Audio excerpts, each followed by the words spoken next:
Salam saudara kasih dalam Tuhan, senang bisa menyapa Anda semua. Bagi yang baru pertama kali berkunjung di channel ini, saya ucapkan selamat datang di channel Hikmat Guru Agung bersama saya, Yusuf Rona. Kasih tidak menyimpan dendam. Kasih yang tulus tidak menyimpan kesalahan orang lain. Seperti yang kita tahu, dendam adalah luapan emosi negatif yang tersimpan dalam diri seseorang. Biasanya ini berhubungan dengan kemarahan yang terpendam dan disertai dengan keinginan kuat untuk membalas atau menyakiti orang lain. Beberapa psikolog mengatakan dendam adalah tanda awal gejala gangguan mental. Orang yang terus-menerus menyimpan dendam umumnya mengalami perasaan stres dan trauma berkepanjangan meskipun kejadian tersebut sudah lama berlalu. Nah, karena ini berhubungan dengan emosi negatif, maka menyimpan dendam tidak memberi manfaat apapun bagi kesehatan fisik, emosi, dan jiwa. Semakin kita menyimpan dendam, semakin tersiksa hidup kita. Ada banyak contoh orang yang menyimpan dendam dalam Alkitab. Kain menaruh dendam terhadap adiknya Habel. Dia merasa Tuhan lebih menyayangi adiknya. Persembahannya ditolak, sementara adiknya diterima. Hal itu menimbulkan kemarahan dan luka dalam hati Kain. Apa yang terjadi selanjutnya kita semua tahu. Kain memukul Habel lalu membunuh dia. Selain itu, kita lihat Esau. Dia menyimpan dendam kepada adiknya Yakub.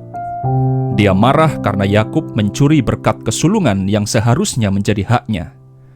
Dendamnya sedemikian hebat sehingga Yakub ketakutan dan melarikan diri ke Mesopotamia, sebuah daerah yang jauh dan asing. Sedikit demi sedikit, lama-lama menjadi bukit. Begitulah kata pepatah. Orang yang menyimpan dendam pada akhirnya akan tergoda membalas kejahatan orang lain. Ironisnya, semakin membalas, semakin luka hatinya tak kunjung sembuh. Saudara kasih dalam Tuhan, sebagai orang Kristen, kita perlu belajar bagaimana cara mengendalikan perasaan dan emosional agar kita tidak tergoda menyimpan dendam. Tidak peduli seberapa besar luka yang kita alami akibat perlakuan orang lain, Tuhan mau kita mengampuninya. Itulah sebabnya firman Tuhan berkata, "Sabarlah kamu seorang terhadap yang lain, dan ampunilah seorang akan yang lain, apabila yang seorang menaruh dendam terhadap yang lain. Seperti Tuhan telah mengampuni kamu, kamu perbuat jugalah demikian." Alkitab memberitahu ada 3 cara agar kita terhindar dari godaan menyimpan dendam. Pertama, sabarlah kamu seorang terhadap yang lain. Sabar bukan pertanda lemah.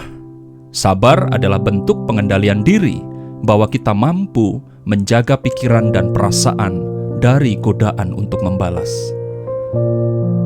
Kedua, ampunilah seorang akan yang lain. Ingat, mengampuni yang dimaksud di sini tidak berhubungan dengan perasaan mampu atau tidak mampu. Mengampuni yang dimaksud oleh firman Tuhan di sini berbicara tentang keputusan. Banyak orang sulit mengampuni bukan karena dia tidak mampu melakukan, melainkan karena ketidakmauannya mengambil keputusan untuk mengampuni. Mengampuni adalah keputusan, bukan perasaan. Itulah sebabnya saat kita mengampuni, kita akan tetap mengingat semua peristiwa yang terjadi di masa lalu, tetapi tidak lagi dengan respon emosional yang menyakitkan. Kita ingat, tapi hati kita tidak sakit. Kita ingat, tapi tidak menuntut balas. Itulah pengampunan. Yang terakhir, sama seperti Tuhan telah mengampuni kamu, kamu perbuat jugalah demikian. Cara agar kita terhindar dari sikap menyimpan dendam adalah dengan mengingat bahwa tidak ada seorang pun di dunia ini yang sepenuhnya benar, termasuk saudara dan saya. Kita semua pasti pernah melakukan kesalahan, melukai hati orang lain, entah melalui pikiran, ucapan, atau tindakan sehari-hari. Ingatlah betapa besar pengorbanan Kristus di kayu salib. Dia rela mati demi mengasihi kita, orang yang berdosa. Kita mengampuni karena Kristus sudah lebih dulu mengampuni kita. Kita mengasihi karena Kristus sudah lebih dulu mengasihi kita. Itulah kasih yang sejati, kasih yang tulus, kasih tidak menyimpan kesalahan orang lain. Kiranya firman Tuhan hari ini memberkati, menguatkan, serta meneguhkan kita. Sampai jumpa dalam renungan berikutnya. Tuhan Yesus memberkati.